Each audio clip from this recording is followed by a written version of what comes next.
What's up, math scholars? We are here to do the first, maybe half of the study guide or so, 2.4, 2.6. Number 1, I looked at it, I saw that x cubed, and I'm like, oh yeah, perfect cube, sweet. But I do have a list of perfect cubes on my board, and I don't see 6 or 48. Does anybody have an idea? Logan. Pull out a common monomial. Yeah, so pull out a common monomial of 6. He came up with the right idea. That leaves you with x cubed minus 8. Oh my goodness, both of those are perfect cubes. So you can cube root the x cubed to find your a value. It's x. You can cube root the 8 to find your b value. It's 2. And then you're going to use the template for perfect cubes up here on the board. You probably haven't even given that a thought in over a week. So here's what it looks like. I'll just write it down for the people watching at home. It's a minus b, a squared plus ab plus b squared. So we're just going to put x in for a and 2 in for b. So it'll be x minus 2 and then x squared plus 2x plus 4. Now don't forget your puppy. What do you think? Who do you think my puppy is? Who do I not want to forget in my final answer? The 6, yeah. That 6 that we pulled out way back at the beginning has to be included in our final answer. Now there's that one. Oh. This is number 2. I was looking at this and I was like, all right, let's get a handle on this. 27 is a perfect cube. 3 I don't really recognize as anything. Oh my gosh, I'm confused. If you're confused, always look for a common monomial. It's always a good strategy. Do you see any common monomial that we can pull out front? What did you say? And there's more. 3 and x squared. 3 and x squared is what we can pull out front. And then maybe once that common monomial's out front, we'll get a better handle of what's going on. This is number 2, by the way. I just made it on a new slide so we'd have some workspace. Once 3x squared is out front, you'll be left with x to the 4th in your first term and negative 9 in your second term. Do you recognize this as anything? It's not perfect cube. It's perfect square. And to do perfect squares, you kind of break them into 2 separate groups. You square root both terms. So x squared times x squared would give me that x to the 4th, and positive 3 times negative 3 would give you that negative 9. Now, don't lose your puppy. What's that mean? Please include that 3x squared out front. All right, number 3. I looked at this and I thought, box method. I saw that 3 out front, but wait, there's a common monomial. What's the common monomial? A 3. So let's pull the 3 out front and see what we're dealing with. X squared plus x minus 6. Oh my gosh, it's the old-fashioned method. Yep, there's no number out front of that x squared, so we can just perform the old-fashioned method. Here's how the old-fashioned method works. What numbers multiply to negative 6? That would add up to a positive 1. Perfect. Positive 3, negative 2, and you're done. Don't lose your puppy. Don't forget that 3 out front. All right, we saw these 4 terms, and I asked my class, what method is this? And they yelled out the 4-term method. That doesn't make sense. It's called the grouping method. Because you got to know what to do. You got to make groups. So we're going to make the pink group. We're going to make the green group. We're going to use common monomials in each, and hopefully get the groups to match so we can do some magic tricks. So who is in common in my 2 terms of my pink group?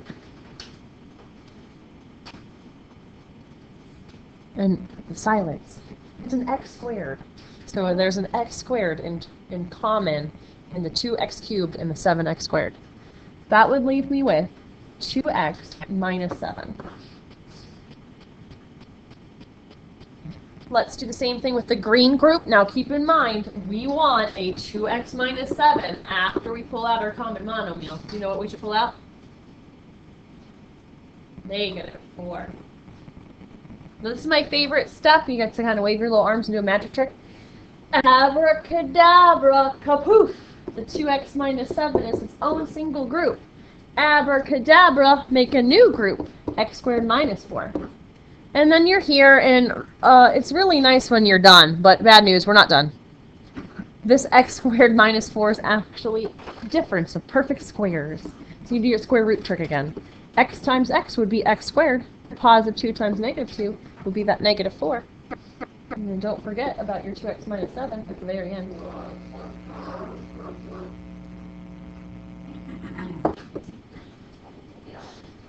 All right, because we had this going on. Oh, hello, we're on the video live. We're doing long division. I had the students try this on their own, so we'll see how they did. The biggest thing to remember with long division is you're subtracting straight down. We're so used to synthetic and adding straight down that subtracting straight down is awkward. So we've got our x squared, our positive x, and our positive 4 on the outside. We've got an x to the 4th, a positive 3x to the 3rd, a positive 7x squared, a negative 2x, and a positive 3 on the inside. There was no terms missing, no need for any zeros. So you make your first decision from taking the x to the 4th and dividing it by x squared. And it helps some people to see it this way. What is x to the 4th divided by x squared? Bigger minus smaller. X squared, right? So that's your first decision. You're going to put that decision of x squared right here. So it looks like we're going to have 3 total decisions. All right, at this point, we're going to start distributing. X squared times x squared is x to the 4th. X squared times x is positive x to the 3rd. And x squared times 4 is positive 4x squared. Now, please remember, we are subtracting straight down. That's where you'll make your mistake. You'll forget to subtract. Pause and make sure you are caught up. I like to erase my rainbows. I think they make it crowded looking. Okay. So x to the 4th minus x to the 4th is gone. I don't even write a 0 there. This is a hard one, though. It's 3 minus 1. 3x cubed minus 1x cubed would be 2x cubed. And then 7 minus 4 would be 3x squared. So how did subtraction go that you had done by yourself? Okay. We're ready to carry down our next term and make one more decision. So our next decision comes from taking this 2x cubed divided by x squared. So what is 2x cubed divided by x squared? What would that be? 2x. Very good. So that's our next decision. 2x. Anyways. Clearly I'm going to need some more space, so here we go. We're going to distribute this 2x to here, which is 2x cubed. We're going to distribute the 2x to here, which is positive 2x squared. And we're going to distribute the 2x to here, which is positive 8x. And a reminder, we will be subtracting straight down. So 2x cubed minus 2x cubed is 0, no problem. What is 3 minus 2? 1. X squared. And what is, ooh, this one is tricky. This one you might need the calculator if you can't do it mentally. Negative 2 minus 8. Negative 10. If you cannot trust your brain to do that correctly mentally, then just type it in. All right, and drop down to 3. We have one last decision. Our last decision is, what is 1x squared divided by x squared? Notice making your decision from these leading terms that I've been underlining. 1x squared divided by x squared, positive 1. And that completes your quotient. So this stuff right here, you're going to write on the quotient blank. And please use the blanks on the quiz. They allow me to grade quicker if everybody's utilizing the answer blanks. X squared plus 2x plus 1. It's not that legible up there in the corner, but I think you got it. All right, let's do some distributing. 1 times x squared is 1x squared. 1 times x is positive 1x. And 1 times positive 4 is positive 4. We're going to subtract down the whole group.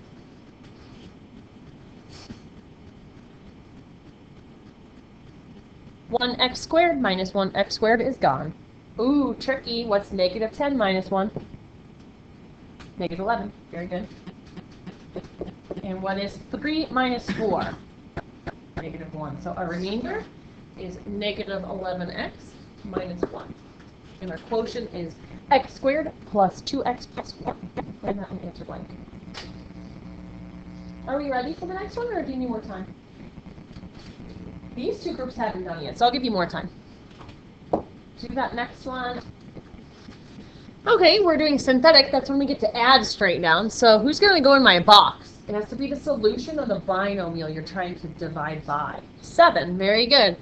Do we need any zeros in our setup? 4, -3, -6, and 2. No zeros needed. So you're going to drop your 4. You should be good at this stuff by now. 4 multiplies by 7, and that's 28. Add straight down. 25 multiplies by 7, 175. Add straight down. It's 169. 169 multiplies by 7, 1183. Add straight down. So 1185 ends up being your remainder. I think Nathan was like, I thought you need a 0 as a remainder. You only get a 0 as your remainder if this is a factor. So basically, we just proved that this is not a factor of this original polynomial. Does that make sense? All right, so if we got gotten 0, it was a factor. This stuff then represents what our quotient would look like. Our quotient will be 4x squared plus 25x plus 169. Okay.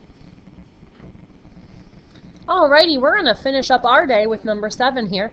Whenever they have the word list the possible, that word list means just make your P and Q list. That's all you're doing. You're going to make your P list, you're going to make your Q list, and you're going to list all possible, positive or negative, P over Qs. So we'll see how long this list gets. Your P list comes from all factors of the constant term 20. So 1 times 20 equals 20.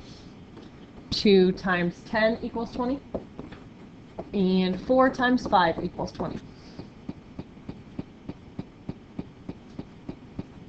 Your Q is your factors of your leading coefficient, which is a 3. So it's 1 and 3. But it's going to be kind of a lengthy list. We want every possible P divided by Q we can come up with. So positive or negative, 1 divided by 1. Positive or negative, 1 divided by 3. Positive or negative, 2 divided by 1. Positive or negative, 2 divided by 3. Positive or negative, 4 divided by 1. This is a long list. Positive or negative, 4 divided by 3. Positive or negative, 5 divided by 1. Positive or negative, 5 divided by 3. Positive or negative, 10 divided by 1. Positive or negative, 10 divided by 3. Positive or negative, 20 divided by 1. Positive or negative, 20 divided by 3. Good. Oh yeah, hello. Oh, I listed the same one twice. Oh yeah, if you would, yeah, let's say like 10 divided by 2 would be on the list, but you already had 5 on the list, you wouldn't list it twice.